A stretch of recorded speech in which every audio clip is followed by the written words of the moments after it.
के गरौँ कहिले पाक्छ है ए केटी रहेछ यार साथीहरू जब खचखुच गरेर काटिदिइहाल्छु मासु भात यो हेलो साथीहरू म आज फेरि उठिसकेँ उठेर ब्लग बनाइरहेको छु होइन साथीहरू म चाहिँ यहाँ कहाँ जाँदैछु भन्दाखेरि नि यो मुनाल कुन जङ्गलमा जाँदैछ भन्दाखेरि त्यो चाहिँ बाँस घारी हो क्या यहाँ चाहिँ म आइरहेको छु होइन साथीहरू यो बाँसड्याङमा किनभने मेरो घर छेउमै छ यो बाँसड्याङ एकछिन यहाँ खोलासोला पनि हेर्दा आउँछ टक्क त्यही भएर पनि आउँछु क्या म अनि टक्क एकछिन हेऱ्यो अब बिहान के गर्नु त होइन साथीहरू निद्रै खुलेको हुँदैन अनि यहाँ आएर टक्क बस्छु माछाहरू उफ्रिरहेको हुन्छ होइन चराहरू कराइरहेको हुन्छ आज चाहिँ मौसम दामी गरेको छ चिल पुरै छ क्या घामै लागेको छैन होइन कति 7:30 भइसक्यो त्यही पनि घामै लागेको छैन अनि त्यही भएर चाहिँ पुरा हेर्नु त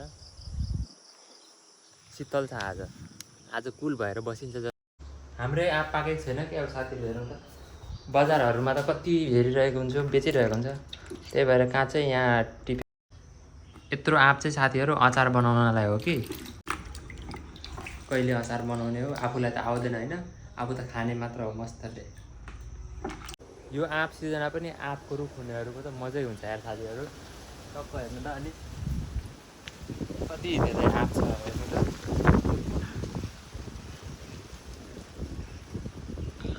पाक्न चाहिँ फेरि कहिले पाक्ने हो हेर्दै काँचो मात्र हेरेर के गरौँ कहिले पाक्छ है फोन गर्नुभएको थियो क्या भर्खर बाबाले अनि भन्नुहुँदै थियो पाठी ल्याइदिन्छ भनेर पाठीको बच्चा चाहिँ अनि मैले अस्तिदेखि नै भनेको थिएँ नि त ल्याइदिनु भनेर अनि 1 महिना अगाडिदेखि नै भन्दै थिएँ बल्ल आज कहाँबाट याद भएर होला ल्याइदिनु हुँदैछ अनि म चाहिँ आजदेखि पाठी ल्याइदिइसक्नु भयो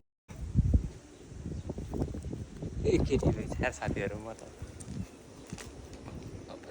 यसलाई अब यहाँ बाँधेर राखिदिनु पर्ला आइज न हौ कस्तो साह्रो यो त यहाँ बाँधिदिन्छु होइन साथीहरू यसलाई अब म पनि घाँस चराउन जान्छु होइन साथीहरू यसलाई बाँधिहाल्छु घाँस काट्न जानु पर्ला जस्तो छ अब बाख्राको लागि चाहिँ म घाँस काट्न जाँदैछु होइन साथीहरू यसले मसँग मागेको हो कि के हो मन परे जस्तो छु म मैनेरी आउँछ ल्याइदिनु पर्ने हुन्छ साथीहरू अहिले फेरि कराक गरेर पनि तनाव हुन्छ अनि किनभने सुरु दिन हो नि त यसको धेरै पनि टाढा जानु पर्दैन साथीहरू यहीँ छँदैछ घाँस हेर्नु यत्तिरै यहाँ घर बाहिरै छ ठ्याक्कै यो चाहिँ अब खचखुच गरेर काटिदिइहाल्छु मैले चाहिँ यति घाँस काटेर बेचेको छु होइन साथीहरू यतिले पुग्छ होला आजको डोज पुग्छ पछि भोक लाग्यो भने ल्याइदिइहाल्छु यो चाहिँ त्यसलाई अब लगिदिइहाल्छु म ल तेरै लाग्यो के भएको खाँदैन त साथीहरू खा ल राखिदिएको मैले यहाँ खाने भए खा नत्र त्यत्रो मेहनतले ल्याइदिएको छु यसलाई काटेर अनि यो चाहिँ उता मुख फर्काएर बसिरहेको हेर्नु न म पनि जान्छु खान्छ होला तर साथीहरू लाज लाग्यो होला नयाँ हो नि त नयाँ पाहुना के भयो दिँदा खाँदैनस् अनि यहाँ आउँछ हेर्छु के काचुप लागेर हेर्नु त अब घाँस खाँदैन अब यसलाई किसिम प्रकारको खाना चाहियो अब यसलाई मात्र खाना दिएर हुँदैन मलाई पनि भोक लागिसक्यो जहिले जस्तो आलु अन्डा अनि तामा परवल भन्छ होला यसलाई ल साथीहरू म अब खाइहाल्छु हेर्नु साथीहरू चिनिसक्यो त्यसले गर्दा होइन अनि पुरा मस्तले दिवालमाथि चढेर बसिरहेछ अब यो चाहिँ पार्टी हो नि त अनि कहिले चाहिँ के भन्छ बच्चा पाल्छ क्या अनि त्यसपछि एउटादेखि 2टा 2टादेखि 4वटा 4वटादेखि 8वटा कति हुन्छ त्यसपछि धेरै हुन्छ साथीहरू अनि अब बेच्दै पैसा कमाउँछु गर्मीले आफ्नो औकात देखाइहाल्यो साथीहरू अनि हेर्नु त यस्तो गर्मी छ अनि बिहान चाहिँ जाडो गर्ने जाडो भन्दा नि हावा चलिरहेको थियो होइन अहिले चाहिँ अनि पुरै गर्मी गरिरहेछ अहिले हावा चल्न पनि बन्द भइहाल्यो यार साथीहरू म आउँदा यस्तो हुन्छ क्या हो अहिले त भर्खर हावा चलिरहेछ माइ गड बहुत गर्मी भयो साथीहरू यस्तो गर्मी छ अनि हावा चल्नु नि हौ भगवान् क्या कर रहे हो हम लोगों को ऊपर रहम करो होइन हावै चलेको छैन एउटै पनि एउटै हावा छैन। ल है साथीहरू गर्मी लागेछ भने मलाई पनि हावा दिनु। लास्टै गर्मी छ मरिन्छ नि त साथीहरू। यस्तो गर्मीमा त सकिएन हौ साथीहरू। अनि म चाहिँ नुहाइहालेँ होइन। अनि शरीर हातमा अनि यो चाहिँ भनेको थिएँ आज मासु खाम साथीहरू 1 पाउ। 100 रुपियाँमा कति आउँछ थाहा भएन। आलोकलाई म भन्छु मेरो भाइ छ क्या अनि जा मासु ल्या भनेर भन्छु के भन्दो रहेछ क्या। ल जा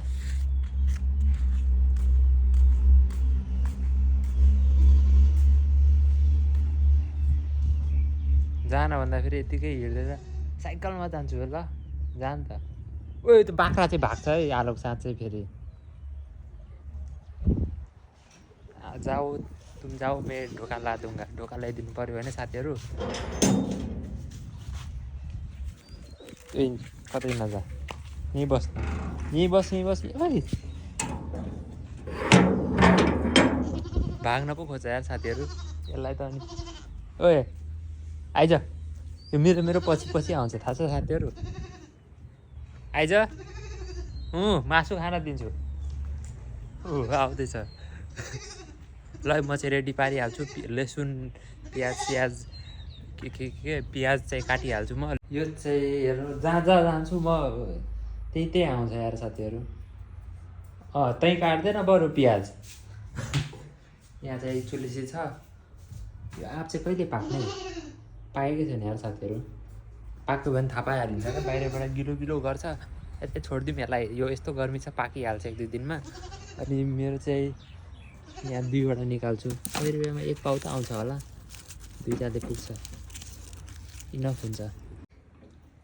यता प्याज काटेर रेडी पारिसकेको थिएँ होइन साथीहरू। अनि केमा पकाउनु यार साथीहरू। कन्ती खोज्छु कन्ती भेट्दैन। हेर्छु पुरै यहाँदेखि त्यहाँ अनि लास्टमा चाहिँ यहाँ रहेछ। सब गन्दा रहेछ। अब मैले पनि धुनु पऱ्यो। भाइ आउन्जेल म धुइहाल्छु होइन साथीहरू। अनि टक्क तताउनु पऱ्यो नि त तेल तातिँदै गर्छ तब सब टक्क होइन। अब यो कन्ती चाहिँ यहाँ चढाइदिइहाल्छु यक्क यसरी तातिँदै गर्छ होइन कन्ती। म चाहिँ लेसुन छिल्न एक्सपर्ट छु है साथीहरू। धाइँ म छिल्दिहाल्छु। अब यो एउटा त खाङकुङ एकैछिनमा छिल्दिहाल्छु। छिटो पनि छिल्नुपर्ने हुन्छ किनभने तेल तातिसक्यो। तेल तताउन दिएको छु तेल चाहिँ तातिसक्यो साथीहरू। अनि मलाई काम पनि छ क्या अलिकति बाहिर जाम भनेर सोचिरहेको छु। यति छिल्यो होइन साथीहरू। अब आलोकलाई भाइलाई चाहिँ दिइहाल्छु म यो के भन्छ पिस्न। पिस्दिए ल आलोक भाइ ल त के भन्छ ढिलो हुन्छ नि त साथीहरू। त्यही भएर चाहिँ म चाहिँ फ्राई गरिहाल्छु मासु तबसम्म। तेल चाहिँ तातिसक्यो होइन साथीहरू। धुवा निक्लिन मात्र बाँकी छ। त्यही भएर छिटो हालिहाल्यो। एकछिन बाफ्रे चलाउँछु होइन। एकछिन चलाइहाल्छु छिटो। अनि मस्त मजा आउँछ यो नहाली त। अनि लेसुन नहाली त लेसुनहरू प्याज नहाली त मिठै हुँदैन हजुर।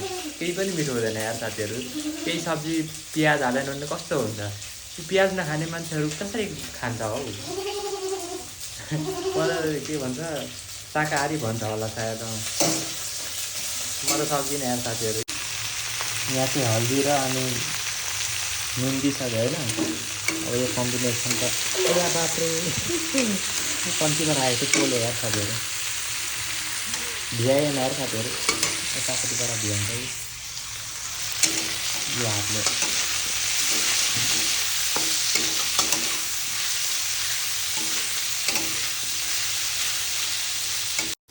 मासु चाहिँ अलिअलि रातो भइसक्यो होइन साथीहरू। अनि यहाँ चाहिँ टक्क यो चाहिँ जान्छ यहाँ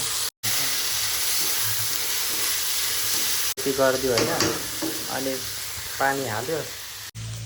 झोल बनाउनलाई चाहिँ अलिकति पानी हाल्नै पर्यो क्या साथीहरू। ठ्याक्क पुग्यो। यति पानी हाल्यो भने एकछिन अब यो स्टक बढाइदिन्छु आगोको तापक्रम कुन गाना छ नि अहिले आज 6 बज्न लागिसक्यो होइन साथीहरू। अनि मेरो हातमा चाहिँ मासु भात, यो मासु चाहिँ लास्टै टेस्टी भएको थियो होइन साथीहरू। टक्क खानासाना मस्तले ल्याम्किल्ले हानिदिइहाल्यो, मासु भात थियो ताजो। अनि त्यसपछि अब रात पनि परिसक्यो। अब भोलि भेटौँ, see you in next blog.